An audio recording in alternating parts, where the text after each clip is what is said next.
Well, welcome back to the South Concourse of the McLean Stadium Plaza in front of the RG3 statue, who we got to see in the press box last week, John. Did you get to talk to him? I did. He was kind of entertaining the troops, wasn't he? He was, and he was very open and transparent. Like, I'm the new guy on the block at ESPN, so they kind of steer into that. His first time at BYU, and then Mark Jones I've been here hundreds of times. Yeah. That was fun. That's fun having Rob on the game, and I think he does a good job of not being pro Baylor, because people are watching for that. Yeah, if they exactly. know he's doing the game. So I think he does a really professional job. And it's part of the reason people didn't like watching Kirk Herbstreit call Clemson games when his kids were playing at Clemson, is they thought he was pro Clemson or pro Ohio State, and so people can read into it pretty much anything they Exactly. want anyway.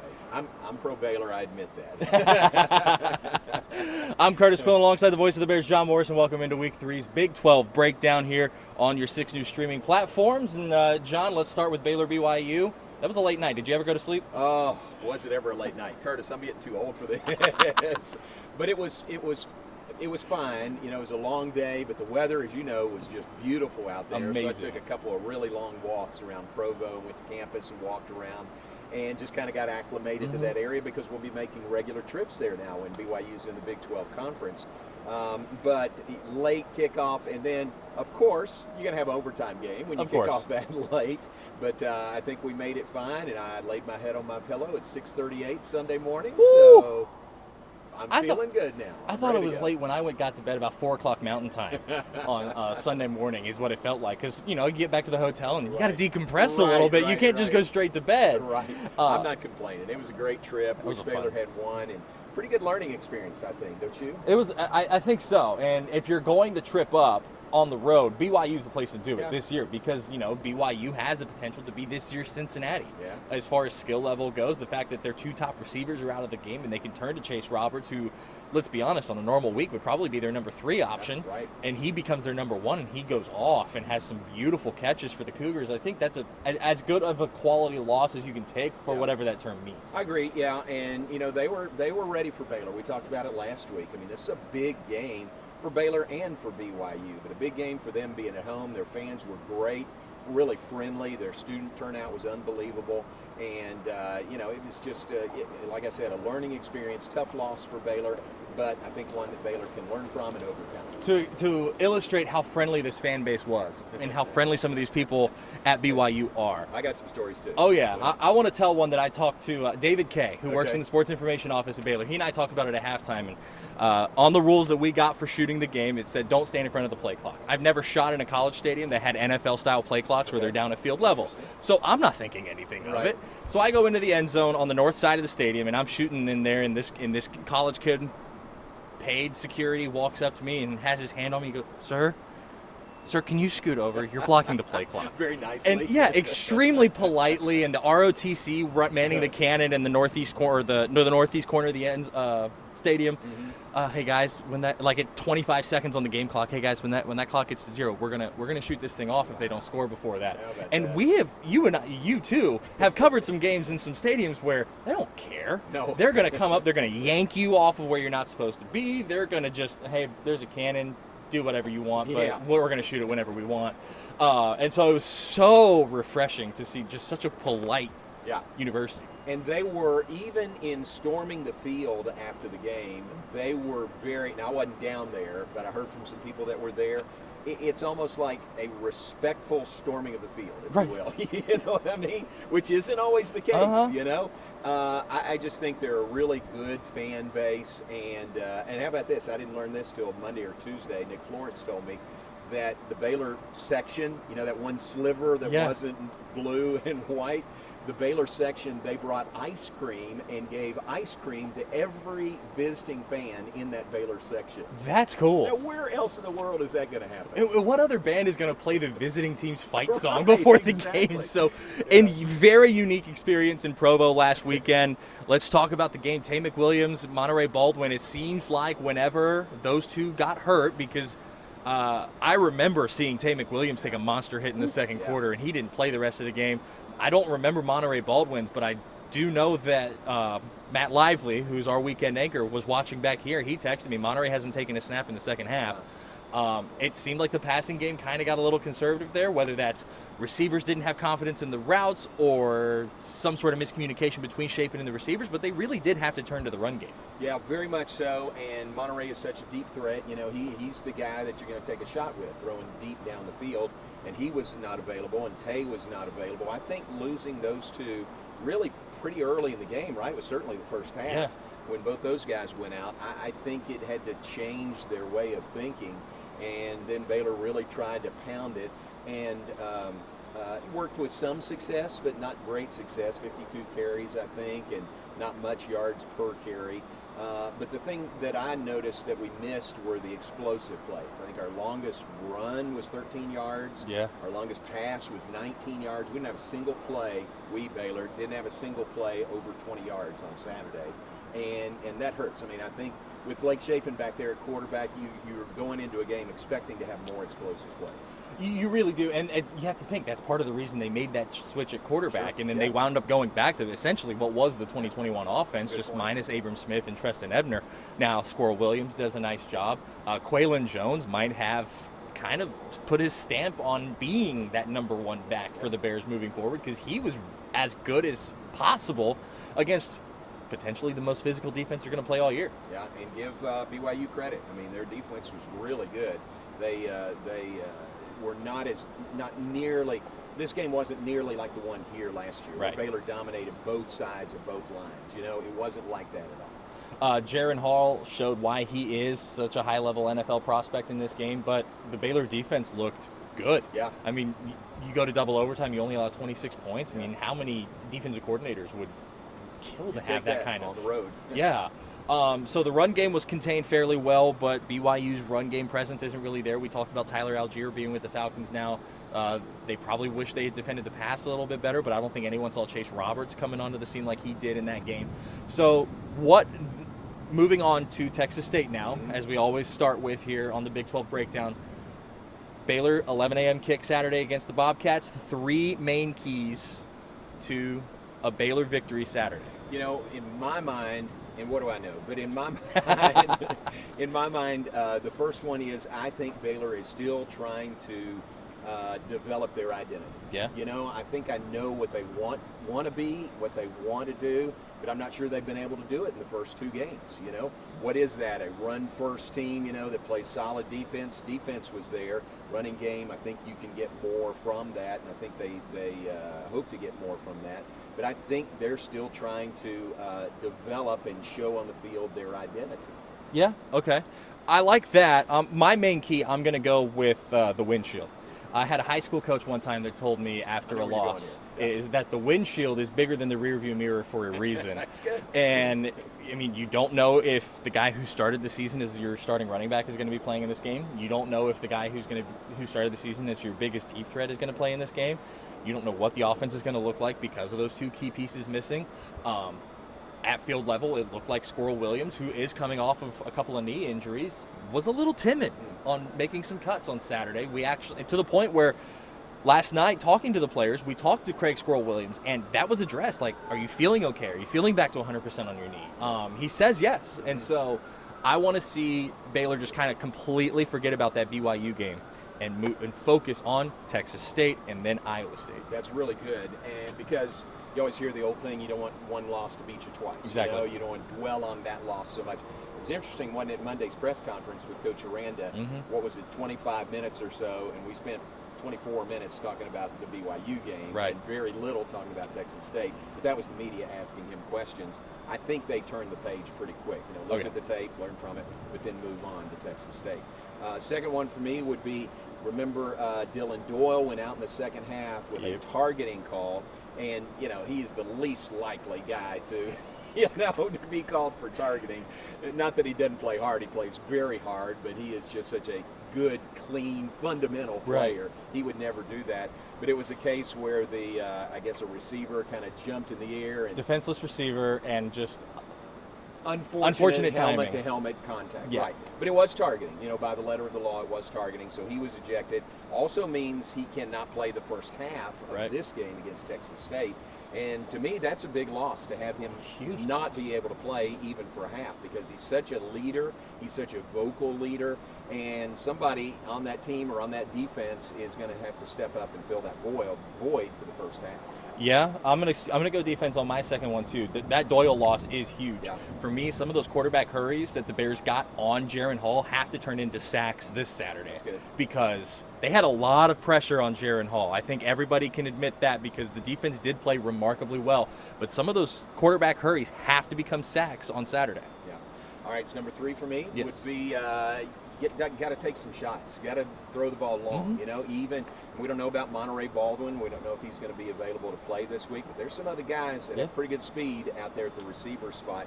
I think you got to take some shots downfield, and maybe that loosens things up in the line. BYU got to where they were packing that box for the most part, most of the second half, and sure were in overtime also.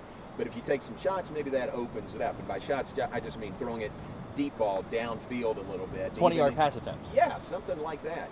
So I'd like to see that. I know Blake Shapen is capable of doing that, more than capable. And I think we've got the receivers that are capable of that too. I kind of, along those lines, did you think that first play from scrimmage last week was kind of a feel-out play? Because that was the only real kind of shot play I saw them take on Saturday. Yeah, that's true. I'm not sure they did it. Hardly any, if any, after that. My third and final key is going to be Quillin Jones. Yeah. We don't know Tay McWilliams' status. There is a chance that if he does play, that it's limited in a role. And so Quillin Jones has to do what he did against BYU against this one. He has to be the aggressor on the physicality side, and then he has to find holes and get through them. He's shifty enough to do it. He's a good enough running back to do it. And I think whether it's him or Tay that starts this game Saturday, I think Baylor has a shot at doing it. And so I think that would be the key. If I was going to give a fourth one, it would be you have to overmatch a team you're supposed to overmatch. Yeah, good point. Take 4. Go ahead, take 4. And back home, that's good. Yeah. It's family weekend on the Baylor campus. Should be a great atmosphere here. They got a lot of activities going on. And then the football game, get up early and get out here, and everybody's got to be ready to go early. 11 a.m. kick. Those 11 a.m. games somehow are almost as fun as the night games. Yeah, that's because true. Everybody just wakes up, goes to the game. Yeah. You know what, it used to be, if you got stuck with an 11 a.m. kickoff, it was not a good matchup, for TV or anything. But now that's kind of a prime window. The Fox big noon kickoff, it's an 11 a.m. is noon Eastern time. Yeah. That's a very prime piece of real estate. That's in the their marquee television game. world. Yeah. So 11 a.m. is, not the dog that it used to be, and certainly this isn't. In fact, we'll play at 11 a.m. against Iowa State next Saturday up in Ames. Do you think it helps going to Ames having that 11 a.m. kick this week? Maybe. Yeah, maybe so. You do it 2 weeks in a row. It's a very different routine. Yeah, you kind of get up and get going, the complete opposite of what it was last Saturday. Exactly. Yeah. Let's do a quick run through week 2 in the Big 12 Conference. I keep my notes on my phone. Is Texas back? They almost did it, John. The Longhorns, 19, number 1 Alabama, 20. Good enough performance from Texas that after a loss, they're into the AP top 25, and I would have put them there after that performance as well. And Alabama drops a spot from number 1 to number 2 after that one. Yeah, I agree with that. I would put them in the top 25. I mean, that was a great effort, especially defensively by Texas. I mean, they were toe-to-toe, if not maybe a smidge better than Alabama defensively on Saturday. And just, late field goal gives Texas the lead. Even later field goal gives Alabama the win. So well done by Texas and the Big 12. Now, they're still a Big 12 school, so well done by Texas on Saturday. I say what you want. Defense has to make stops in key spots. I don't think that call in the end zone cost Texas the game. I think it's easy to see where it had an impact for sure. Right. The thing that I saw, and I haven't been able to find video to confirm it, is that there is a chance, and I saw this rumor floating around on Twitter, but I haven't been able to find the video, but it has been said that the ball caromed off of somebody's helmet, which is why Bryce Young was not called for intentional grounding. Okay. Again, can't find the video anywhere that shows anything past him not down and throwing the ball away in the end zone, but there is that kind of rumor going around. I think it was grounding. I didn't see it hit anybody in the helmet when I was watching this play. That said, you got to get the stops where they count. You can't leave it up to the zebras at the end of the day. And, quarterback situation is the situation this week for UT as Hudson Card went out last week.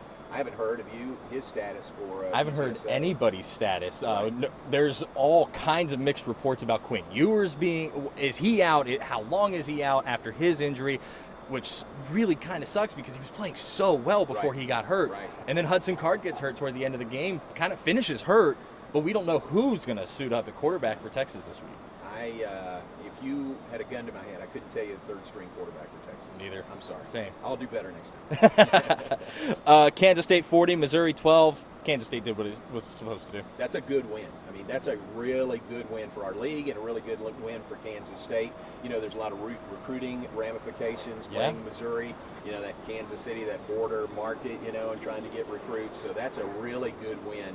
And Kansas State may be as good as advertised, what we've seen so far. And a lot of people had them as a sleeper Big 12 championship game pick coming into the season. I don't understand why this was projected in all of the different projections, whether that's betting or computer, such a tight game, because I think Eliot Drinkwitz is on the hot seat in Columbia, Missouri, and I think that Kansas State was poised to do really well, and I think K-State proved that all those expectations are warranted by beating, even if it is a struggling Power 5 team, a Power 5 team pretty sound. That's right. Yeah, really impressive in doing it. They didn't mess around at all, so that's a really good win for K-State. So are they going to build a statue for Joey McGuire in Lubbock, Texas?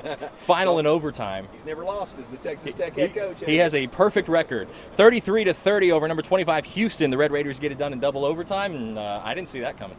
With Donovan Smith as the quarterback, not Tyler Shuck, who started the season at QB. Was there on the winning drive, was there a 4th and 20 that they converted? I think so. Did you see that? I think so. A 4th and 20, and they convert that, and then they go in to score the game-winning points in overtime. That's a really big win for Texas Tech. And for future Big 12 member Houston, it's safe to say the Dana Holgerson era is not going the way that the Cougars envisioned it whenever they made that move. And they've got to play Kansas this week, right? Yeah, Houston has a Kansas team that just kind of shocked everybody on Saturday. Right, jump ahead there with Kansas. The Cyhawk game, Iowa scored a touchdown. Final score, Iowa State 10, Iowa 7. My goodness, that game was ugly. I didn't watch a minute of it just because I was busy with other things. I watched the highlights of it because it was at a very inconvenient time for you and I on Saturday. Right. Iowa misses a field goal, which would have sent it to overtime, and Iowa State gets the win. But, man, Iowa State's going to have to make every game, it seems like, as ugly as it did the Cyhawk to get to 8-4. Yeah, maybe so, but they did it. They got the win. First time broke a 6 or 7 game losing streak to their in-state rival. So that's big, no matter what the score is, to beat Iowa, that's big. You ready for this fun stat that I did not know until Sunday? That is Matt Campbell's first win over Iowa as the Iowa State head coach. Yeah, that's right. It is. That's absolutely right. Yeah. Kansas 55, West Virginia 42 in overtime. The rare 2-score win in overtime because of the pick 6 to end it. Is Neil Brown's seat warming up in Morgantown? They're 0-2. And I don't think anybody thought that would be the case, preseason with Kansas as your second game of the year. But credit Kansas, man. Again, we talked last week about what they did, what they should have done in week number 1 with that win over Tennessee Tech. And then to go to Morgantown and win like that in that environment, that's a really good win for KU. That's Kansas' first win at West Virginia. Yeah. And so that's a huge feather in Lance Leipold's cap, and I think it shows why they went with such a late hire in the spring of 2021, went to the guy at the University at Buffalo and said, you're the next guy here in Lawrence. And they looked like they were making strides every week last year. They beat Texas last year, and now they're 2-0, facing a future conference member this weekend. Yeah, and that'll be fun to watch, won't it? Yeah. Houston may be reeling a little bit, and Kansas has got to feel good about themselves, riding high. So that'll be fun to watch, Kansas and Houston. Exactly. So Oklahoma and Kent State, 33-3 as the final for the Sooners. Not a lot to glean from that from OU. They did what they should have done against the MAC team. But it didn't start out well. Kent State had them. They have the lead, right, 3-0 in the first half for a while. Oklahoma got going, and it ends up, being a pretty dominating win. But Oklahoma early in the year. Now they get Nebraska this week, coming off a coaching change. Scott Frost is out, so that old Big 8 rivalry, Oklahoma and Nebraska. The Kent State thing, man. Every Power 5 team that seems to schedule Kent State for a non-conference game always seems to get tested in the first half and have to pull away in the second half. Look at what A&M had to do last year against Kent State. Yeah. So good for OU getting the win. I beat Matt Lively in this bet. Yeah. Oklahoma State 34, Arizona State 17. My biggest brag on this game, so all my college buddies and I have a group chat, as so many do that are recent college grads. And every week before an Oklahoma State game, we give score predictions right before kickoff. Oh, nice. I said 34-17 and then walked inside Lavelle Edwards Stadium. Really? I did. You And nailed when it. it went final, we were in a timeout in Provo. I went back, found that text, and then just emphasized and started bragging to everybody. So I'm extremely humble about that. that. How does Matt look in orange and black? You know, I think he's putting off wearing the orange, Oh, yeah? but I have a bright enough orange polo that he might wind up having to wear it on the air Friday. It is a bright orange. It is a very bright orange. I'm watching for that. OSU looked impressive. They kind of, in week one, OSU kind of went back to the OSU of old, where it's explosive offense and then kind of a defense. But oh man, that defense took a step forward in this one. Absolutely, with all the losses they had defensively from last year's team, which was a great defense. Right. That was good to see. And quick thought here: TCU 59, Tarleton 17. Looks like Chandler Morris is out for a while, but Max Duggan seemed to do well in this one. Boy, it shows again why you need more than one quarterback, isn't it? I mean, just be ready. How many schools in the Big 12 already have gone to a second quarterback out of necessity already this season? Right. You've seen it happen at Texas. You've seen it happen at TCU. You've seen it happen at Texas Tech. Yeah. And in the first 2 weeks right. of the year. And Jalen Daniels isn't the biggest guy at Kansas, so I would hate to see them have to do it, but there is a chance that we wind up seeing Kansas have to go to a second one, especially with the gauntlet they're coming up against in the next few weeks. And then we've already talked about Baylor and BYU 26, Baylor 20, the final in double overtime. So some realignment stuff coming down the pike today as I was setting up for this show. Yeah. So Oklahoma had a home-and-home series scheduled with two SEC foes against Georgia and Tennessee. It has announced that it has postponed both of those home-and-home series, one of which includes a game in 2023. It has replaced the Georgia home-and-home in 2023 and 2027 with SMU, 23 in Norman, I believe, in 27, I believe, in Dallas. Does it look like we could see OU and Texas leave sooner than later? Don't we just keep watching, right? Reading the tea leaves? Where is this gonna? Where's it gonna break? Where's it gonna fall? Where's the change? Where's the departure date going to land at? And so any little thing like that, could be a hint of what's coming, and could be a hint on the timeline of when Texas and OU leave for the SEC. And reportedly, I believe it was Brett McMurphy who I saw the report from. Brett McMurphy, you know where he went to school? I don't remember. Oklahoma State. Okay. I saw a Brett McMurphy report that it was the SEC that told OU, Georgia, and Tennessee to postpone those home-and-homes and save them for when they become conference matchups. I think it's still a little too late to see a move in 2023, but if there was a conference that would be able to pull it off, it might be the SEC. Never say never. Right. Remember, during the COVID year when we were scheduling games on a Monday and playing them on Saturday. So I think it can be done. Mm-hmm. I agree with you that maybe it's too late for a complete switch in 2023, but I wouldn't rule it out completely. If there was one man who would be driven enough to pull it off, I firmly believe it would be Greg Sankey. Yeah. So that scheduling debacle, because now Georgia has to replace the 2023 game. Yeah. Now Tennessee has to replace two games. Does that hurt? How much does that hurt as someone who works inside the athletic department? Because we saw Baylor get hurt by that. The Louisiana Tech series gets completely canceled in, I think it was March, maybe April, Right, yeah. and they have to scramble and find an FCS game in a season, first time in a long, long time, except for the 2020 season where COVID had a major impact. They were supposed to have an FCS-free schedule, a paycheck-free schedule, Right. and now you have to pay Albany to come down to Waco. It's not easy. I mean, and we could get Cody Hall over here, our business guy in the athletic department, and if Mac or Coach Aranda come to him and say, hey, we got to do this, Cody would say, all right, we'll do it. And he'll find a way to do it, but it's not easy. No. It can't be, because budget-wise, there's that difference. Sometimes travel-wise, and we didn't travel, Albany came here, but travel-wise, setting up all that, those trips are always set over the summer, late spring or summer, and then all of a sudden if you have to, on a dime make a change there, that's tough. Yeah, and it's to understand, like football programs, for those of you who don't know, these college sports programs have people who are experts at this travel stuff, to the point where I was emceeing a dinner over the summer in June, toward the end of summer ball for the Baylor football program with Coach Aranda, and it was the day that I was given the all clear to book our travel for football season. And I had made some questions about traveling to West Virginia because I'd never done it. There's like 3 different airport options. I don't know what I'm doing with this one. And I just walked straight up to the director of operations for Baylor. I said, I need to ask you a question that has absolutely nothing to do with your team.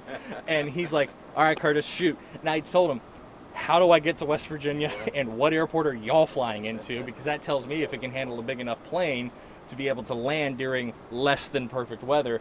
And he even said the team's not even flying into to Morgantown Municipal, which has commercial options apparently, which I didn't know. I didn't know that. And they're traveling a little bit to get to a runway they can handle a 737. Clarksburg, right? Clarksburg, I think. That's where we normally fly into football and basketball, but I don't know that there's commercial flights into Clarksburg. I don't think so either. So Pittsburgh is your best option? Pittsburgh was my best option, but I say all of that to show there are experts on this who work in these college athletic departments, and Baylor's are as good as anyone because, I mean, who knows when things might change. Right, and you're flying into a regional like Waco Regional, and you're flying into these giant airports like Provo Regional and, Clarksburg, West Virginia. And so that's like, I think it was the first year West Virginia came here to play. They flew into Dallas and stayed in Dallas, and so had to drive from Dallas to Waco on game day. I can't remember what time. It was a night game. Yeah. But that's kind of like, I'm sure they ask, but maybe not knowing that's an hour and a half trip at least. I know Neil Brown has been a fan of that as well, but our station's headquartered in Temple. I live in Belton. The number of times I've been caught behind a caravan of buses because most of the Big 12 stays in Temple when they come to Waco. Had a former professor of mine reach out and be like, hey, how doable is that drive from Temple or Killeen to Waco? Because hotels in Waco that night are pretty expensive because he's bringing some students to cover a game this year. I told him, like, Killeen's doable. It's just you have to go around Fort Hood and Temple Belton. That's where most of the teams stay anyway. He's like, oh, thank God. It's very doable. And we get that sometimes. Like in 2 weeks when we play at Iowa State, we're staying in Ankeny, which is 25, 30 minutes away. But that's not bad. No, not at all. And booking as the guy who books travel for our department as well, like, Matt Lively staying in northeast Des Moines, it's 30 minutes from the stadium. It's not bad. Right. Very good. Let's go to a Week 3 preview. John, you've already mentioned one of these games, but let's talk a little bit more about it.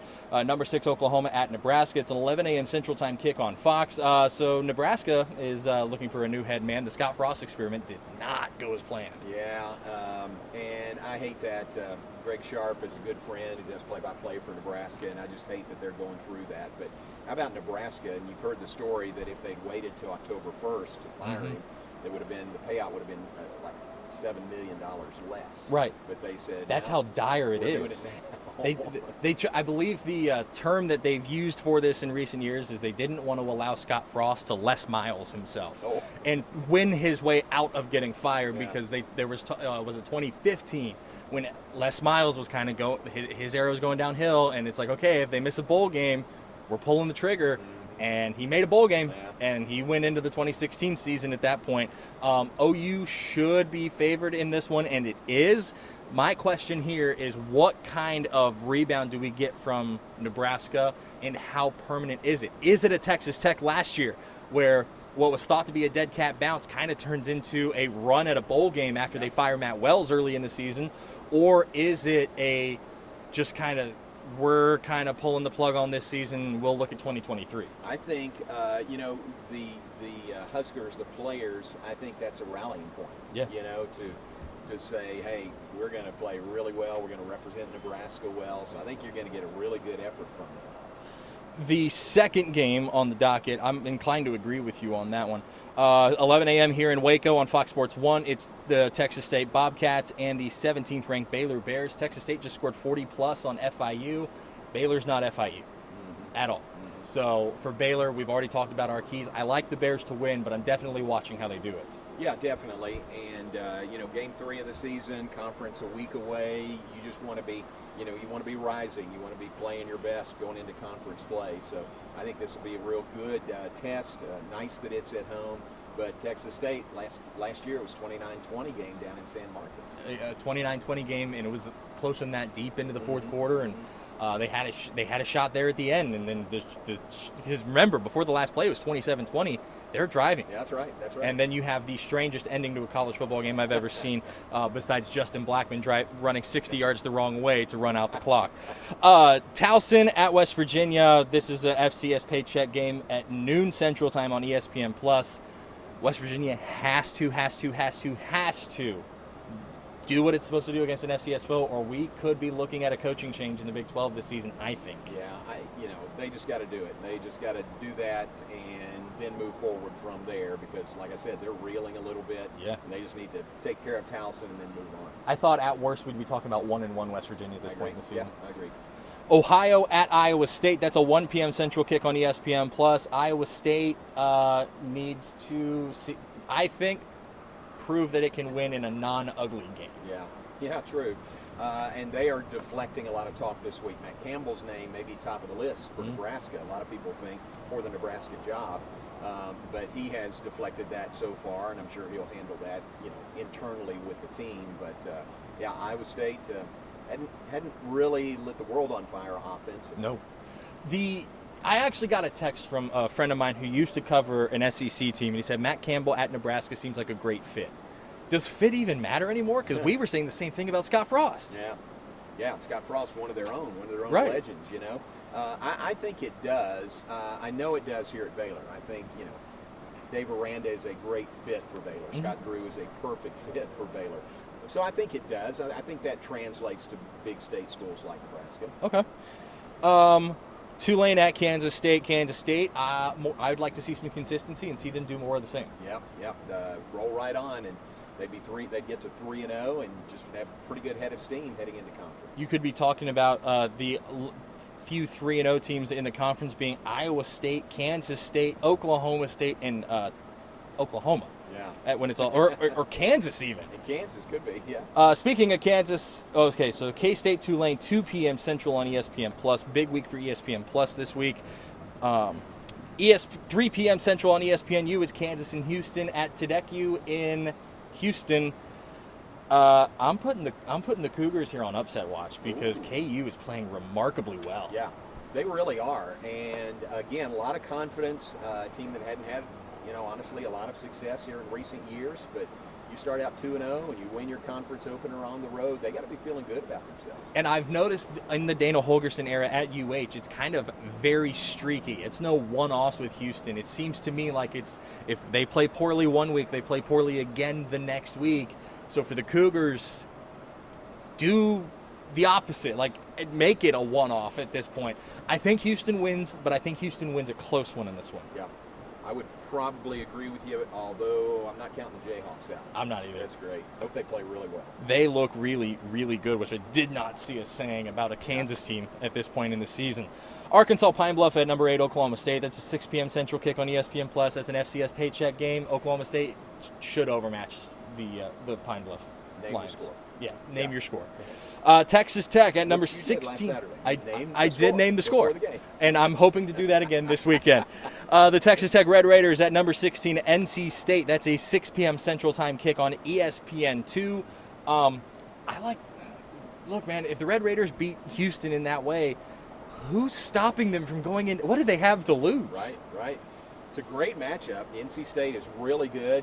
A lot of people nationwide really are high on North Carolina State. You got to go to their place. Dave Doran's done a really good job there. So this would be a fun. Is that a night game? That's a night game. It's a 6 p.m. Central. Okay. 6 p.m. Central kick. Okay, so that one will be fun to watch. See if Tech can take that magic on the road, and play and win in Raleigh. But that's a really good matchup. That may be the best matchup. I think I'm through all of them. That may be the best matchup of the weekend involving It's either that or Kansas-Houston to me. Yeah, true. That's right. And so I agree with you. if Tech's going to win, it needs to do exactly what it needs to copy the Houston game plan and just kind of apply it to a different team. NC State, not Houston. They're not the air raid team that you're going to see defensively, and they're not the kind of little bit more laxed in zone coverage defense that you see when you're on offense. But you have Donovan Smith did what he was supposed to do, did what he needed to do, and had big-time yardage, had Leach-era yardage in the pass game. And so for Texas Tech, you have to kind of replicate that, knowing that no two teams are the same, and you have to weather the storm. That's the key to these big-time road atmospheres. It's part of what cost Baylor the game, and simultaneously part of what kept Baylor in it so late with all those offensive struggles, is weathering the storm on the road.